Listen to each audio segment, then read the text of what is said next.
up, guys? I just got an amazing package in the mail that I've been waiting for. It's called Virtual Surfer. They just sent me my kit. If you haven't heard of Virtual Surfer, I've got the link in the description below. Let's get right into this unboxing. I'm really excited to see what's inside. Oh, okay.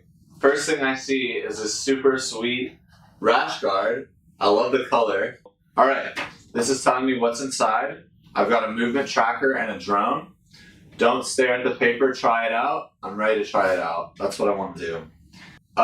It looks like Virtual Surfer just signed me up for a competition already, August 20th through 27th. Make sure you go online and rate me. I'm trying to win this, and I guess this is day one of my training. Next thing I see, it looks like a super cool poster.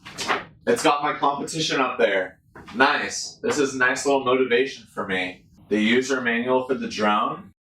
Don't read it, go surf. Okay, now look at this. This drone will follow me around while I'm surfing, which is super cool. I'm not a big technology guy, but I have always wanted when I'm surfing, for someone to be able to record my tricks. But I don't know how I was ever able to do that. With a GoPro or something, it's not as good of an angle. So to get this from above is super sick and super worth the $200 I spent. The last thing I see in here is probably the movement tracker. That's all there is to it in this video. Make sure you like, comment, and subscribe, and stay tuned for the next video. And check out Virtual Surfer. See you later, guys.